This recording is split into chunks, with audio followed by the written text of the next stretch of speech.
Welcome friends, my name is Amna and in this video I am going to talk about classification of fracture. Fracture का introduction के ऊपर हम बात कर चुके हैं ऑलमोस्ट, ठीक है। इंट्रो कंप्लीट हो गया है। इसके बाद हमने कुछ बैंडेजेस टाइप्स पढ़ी थी, बैंडेजेस के कुछ नाम्स पढ़े थे, उनका अलग अलग यूजेजेस पढ़ लिया है, राइट। अब हम पढ़ते हैं फ्रैक्चर की क्लासिफिकेशन को। फ्रैक्चर के अंदर उनके अलग अलग नामों को, अलग अलग वजहों की वजह से जो फ्रैक्चर्स आ जाते हैं, तो उन सबको क्लासीफाई करेंगे। ये लेक्चर बहुत ही मज़ेदार होने वाला है, एंड तक आपने ज़रूर वॉच करना है। तो पहले हम कुछ पॉइंट्स पढ़ लेते हैं जिनके ऊपर फ्रैक्चर को जो है वो क्लासिफाई किया जाता है इन्वायरमेंट के बेसिस के ऊपर। इन्वायरमेंट से वो फ्रैक्चर ओपन है या क्लोज है। दूसरा, डिग्री के ऊपर, डिस्प्लेसमेंट के ऊपर, टाइप और पैटर्न के ऊपर, क्या उनको रिकन्स्ट्रक्ट किया जा सकता है, रिड्यूसिबल है, नॉन रिड्यूसिबल है, उनकी लोकेशन के ऊपर। तो ये 4 या 5 पॉइंट्स हैं जिनके ऊपर फ्रैक्चर को क्लासिफाई किया जाता है। तो लेट्स डिस्कस अबाउट दैम।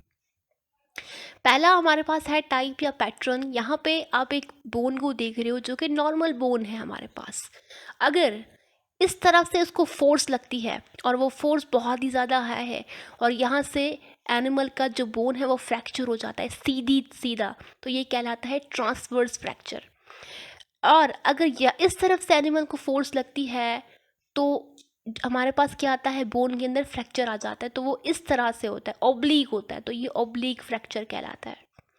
और अगर कुछ इस तरह से फ्रैक्चर आता है, इस तरह से या इस तरह से, तो ये कहलाता है spiral fracture, right, spiral fracture.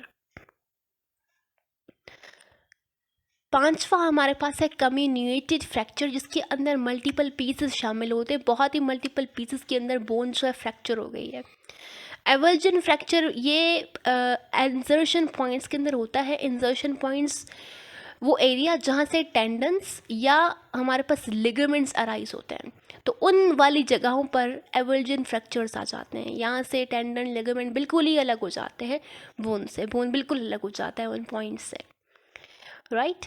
दूसरा है इम्पैक्टेड फ्रैक्चर, जहाँ पे आप देख रहे हो पहले तो हमारे पास ये थोड़ा सा ट्रांसवर्स फ्रैक्चर क्रिएट है, वहाँ से ही अंदर की तरफ से ही बोन के अंदर प्रेशर लग रहा है, फोर्स लग रही है, जिसकी वजह से खुद बोन्स आप अंदर की तरफ से क्रैक हो रही है, इम्पैक्टेड फ्रैक्चर।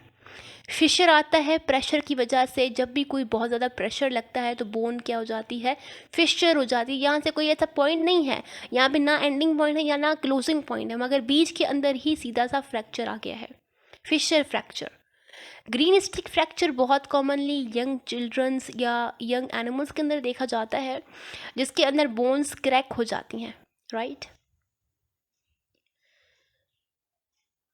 तो एवर्जन फ्रैक्चर की डेफिनेशन है, ट्रांसवर्स फ्रैक्चर की डेफिनेशन ये है, ऑब्लिक की, स्पाइरल की, कम्युनिकेटेड की। You can discuss and you can learn it by yourself. Green stick की बात करें तो ये बोन्स बेंड हो जाती हैं या क्रैक हो जाती हैं। ये बहुत ही कॉमनली बच्चों के अंदर देखा जाता है और इसके अंदर कोई बोन सेपरेट नहीं होती कम्प्लीटली, मगर मतलब क्रैक आ जाता है। जैसे कि एक आप यंग सी स्टेम है और आप जिसको जैसे तोड़ते हो, ठीक है, यंग सी स्टेम को, तो वो कुछ जिस तरीके से हो जाती है उसी का वैसा ही स्ट्रक्चर यहाँ पे आप जैसे देख रहे हो वैसा हो जाता है। अब बात करते हैं लोकेशन के ऊपर। आपको पता है बोन्स के अंदर कुछ लोकेशन होती है, उनके नाम होते हैं, जैसे कि डायाफाइसिस है, मेटाफाइसिस है और फाइसिस है। ये वाला जो सारा रीजन है बीच का, ये वाला कहलाता है डायाफाइसिस, राइट, डायाफाइसिस। उसके ऊपर वाला जो रीजन है दिस वन, और ये वाला जो रीजन ये कहलाता है मेटाफाइसिस, मेटाफाइसिस। अच्छा, ये ऊपर की तरफ मेटाफाइसिस है तो प्रॉक्सिमल मेटाफाइसिस कहते हैं, ये नीचे की तरफ है तो डिस्टल कहते हैं, डिस्टल मेटाफाइसिस, राइट। इसके बाद हमारे पास आता है फाइसिस, राइट। तो ये वाला जो रीजन है ऊपर ऊपर वाला, तो ये कहलाता है हमारे पास प्रॉक्सिमल फाइसिस।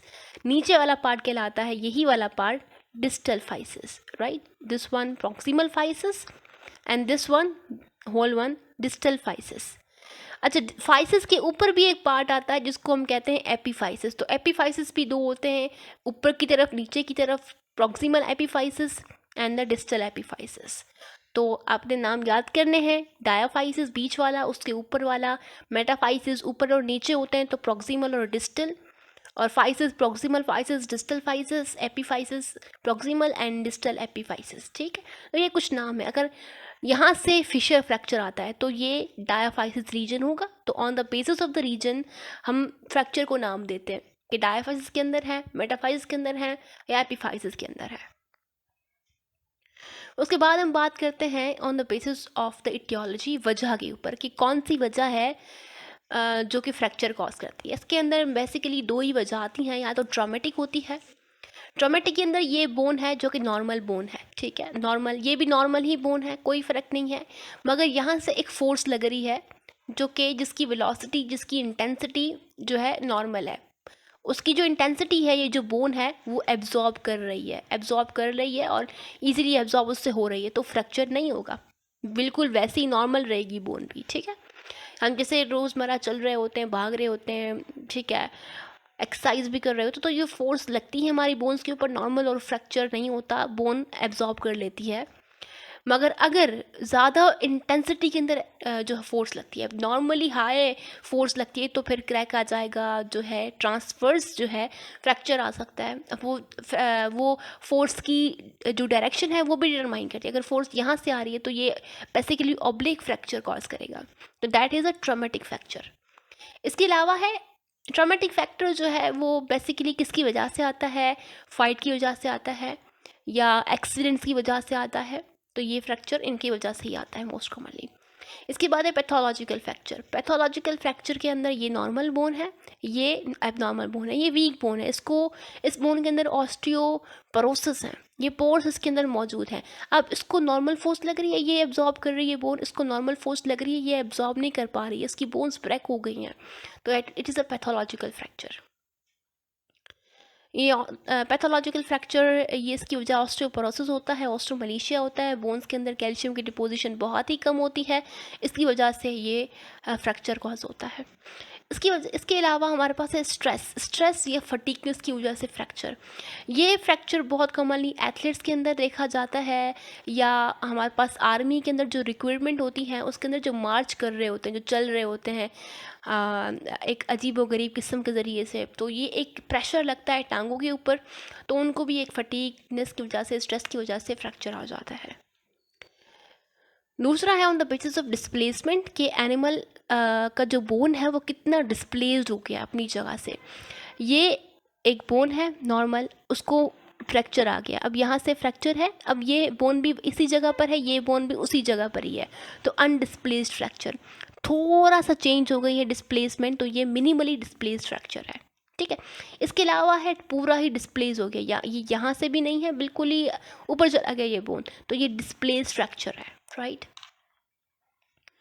इन्वायरमेंट की ऊपर बात करते तो दो तरह के होते हैं, एक होते हैं ओपन, जो कि इन्वायरमेंट के साथ ओपन क्लोज होते हैं या ओपन होते हैं। अच्छा, क्लोज फ्रैक्चर के अंदर क्या है कि ये फ्रैक्चर के अंदर जो कम्युनिकेशन है वो एक्सटर्नल इन्वायरमेंट के साथ नहीं होती है, इसके अंदर कोई भी बैक्टीरियल इन्फेक्शन बाहर से अंदर नहीं जाते हैं, और अब वो जो फ्रैक्चर है, टांग है, उसके ऊपर मसल्स भी मौजूद हैं और उसके बाद स्किन भी उसके अंदर मौजूद है, राइट। ये क्लोज फ्रैक्चर है।